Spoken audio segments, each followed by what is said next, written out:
Hi, John McElroy here, talking all things automotive. And today I want to weigh in again on the UAW contract negotiations. I've got some suggestions on how the union and GM, Ford, and Stellantis can put more money into workers' paychecks without driving up overall labor costs. I think it's going to take some creative thinking to boost pay without making the car companies less competitive, and I hope both sides are open to some outside suggestions. But let me start out by saying I think that UAW hourly workers should get decent raises. I don't think anyone would argue that working class people have seen their incomes flatline over the last couple of decades. And I think most of you would agree that the people at the top have seen their incomes increase dramatically. I don't buy the argument that we're involved in class warfare, but I do think it's time that we raise the floor for the people who are on the bottom rungs of the ladder. As you all know, I love automotive history, so I've got a historical perspective in this. In 1913, the Ford Motor Company started paying its employees $5 a day. It was an unprecedented amount of money at the time, and it made headlines all around the world. When I was in grade school, our history books bragged about how America paid its workers better than anyone else. Well, guess what? If you adjust that $5 a day into today's money, it works out to about $19 an hour. In other words, automakers are now paying their temporary and entry-level employees less money than they did over a century ago. And that ain't right, man. Here's another historical perspective, and this one's personal. I worked my way through college. The thought of borrowing money to pay for tuition never even occurred to me. I went out and got summer jobs to make the money I needed to pay for a college education. One summer, I worked at the Ford Rouge plant as a member of UAW Local 600, and the next summer, I worked at Ford's Livonia transmission plant as a member of UAW Local 182. That was back in the early 1970s. Inflation adjusted to today, I was making $62 an hour, not including any benefits. So I am a real live example that UAW workers are making less than they did decades ago. Unfortunately for the UAW, it doesn't have a very good public perception, especially since so many top officials, including the past two presidents, ended up in prison on corruption charges. But I can tell you from personal experience that the vast majority of UAW workers are good people who take a lot of pride in the work they do. All during the COVID pandemic, they showed up for work. They had to stand in single file lines, hundreds of people long, to go into the plants at the beginning of every shift to get their forehead scanned to see if anyone had a fever. And they had to wear masks inside the plants for their full 8-hour shifts, even if they went to the bathroom.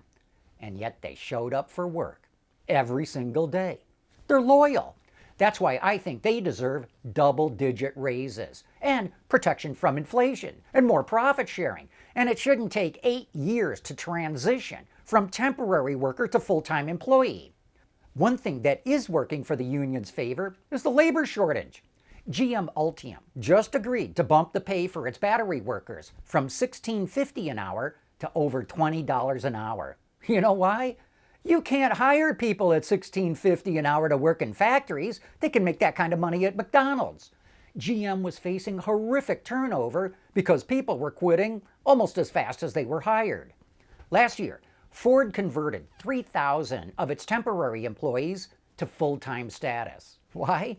Because turnover was 50%. It takes a lot of time and effort to hire people and then train them, and Ford found it was cheaper to make them full-time and pay full wages because that stopped all the turnover. By the way, that's exactly the reason why Ford started the $5 day in 1913, because people were quitting their jobs by the thousands, but they could not walk away from making $5 a day. But even though I believe that UAW workers deserve good raises, I think Shawn Fain is unrealistically raising expectations. He's publicly demanding things that the Detroit Three can't possibly agree to. In fact, he wants to restore the kinds of legacy costs that helped drive GM and Chrysler into bankruptcy and brought Ford right to the brink. Full pensions, retiree health care, and the jobs bank. If the automakers agreed to that, Wall Street would immediately advise investors to dump their stock, and the credit agencies would immediately downgrade their credit ratings.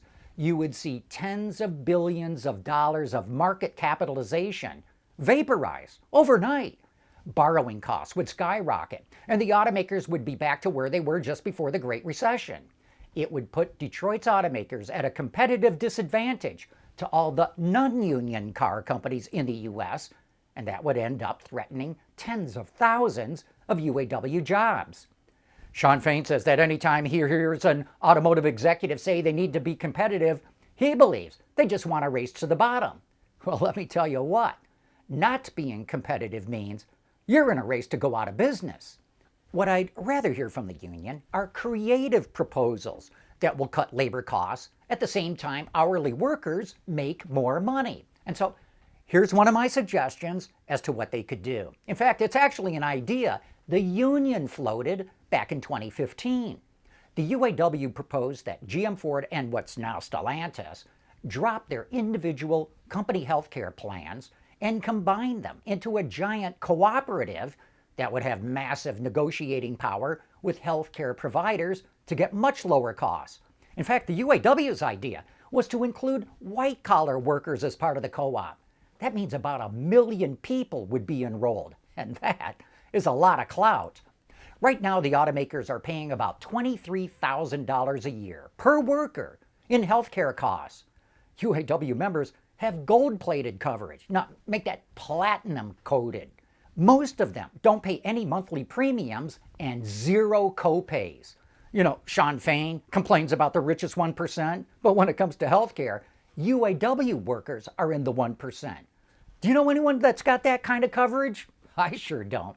And look, I'm not trying to say that the union workers should have less healthcare coverage. I'm just saying they need to cut the cost. With an industry co-op, they could slash those costs dramatically and use the savings to put more money into their paychecks. Maybe they could even give the automakers a little bit of the money to make them more competitive. Because if you make them more competitive, they're going to make more profits. And that comes to my second suggestion. How to give the union workers more profit sharing.